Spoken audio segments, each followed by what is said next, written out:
Good morning, my friends.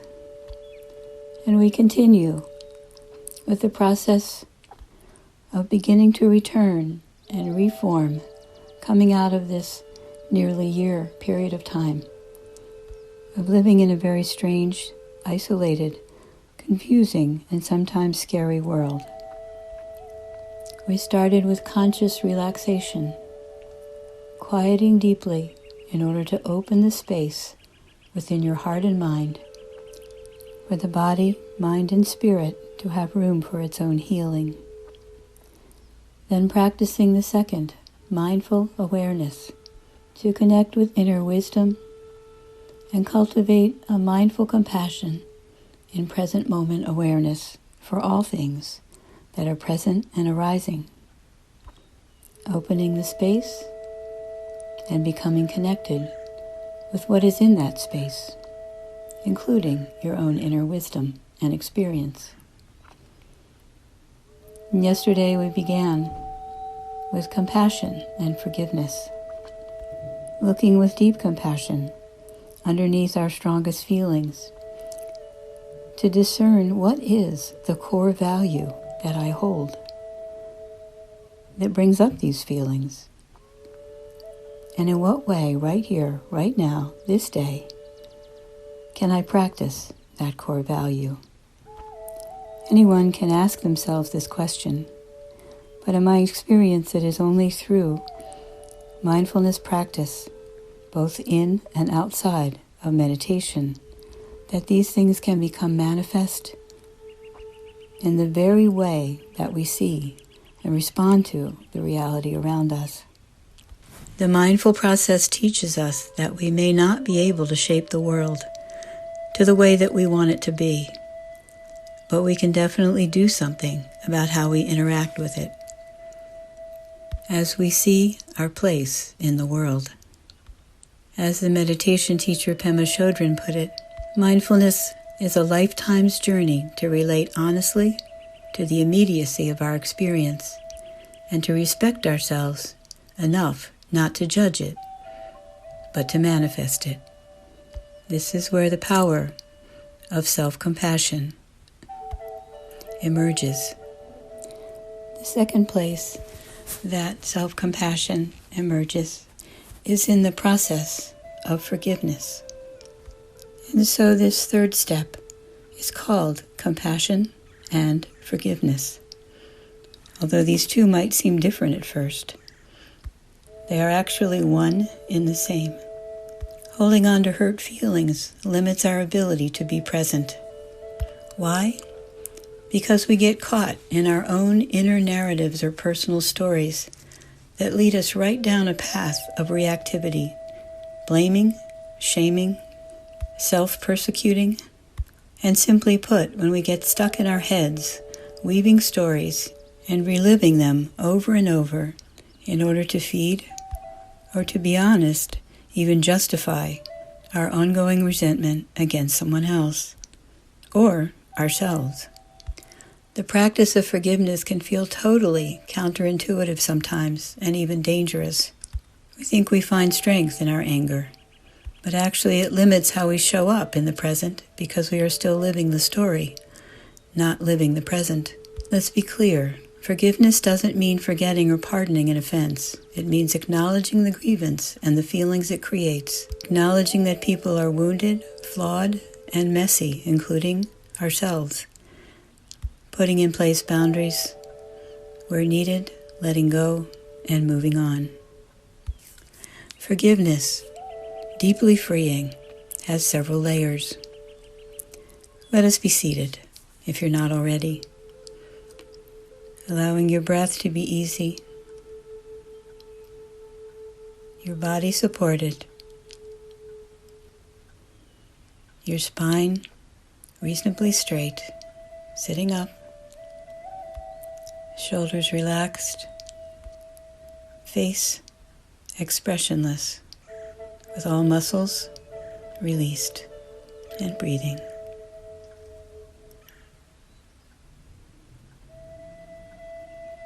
And now simply for these few minutes, put this intention together with your own willingness by simply repeating quietly inside, I am willing to practice forgiveness of myself and of others, as we are all wounded, flawed, and messy.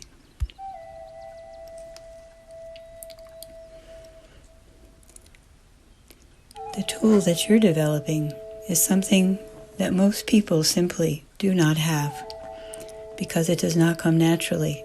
It has to be developed. And that tool is mindful awareness that we focused on a few times ago now. In other words, most people believe the story and do not have the ability to say, okay, how do I release my resentment so that I become free and present with compassion and boundaries where needed? And so the first layer of forgiveness is internal and mindful. This first layer is letting thoughts and emotions surface, witnessing them with labels and kindness in order to be able to release the story that we've held on to in resentment and suffering. And forgiveness begins with self-forgiveness, because we can't give away what we don't have. So as you breathe gently, bring to mind times in your life for which you have a story that has kept you from forgiving yourself for being messy or flawed.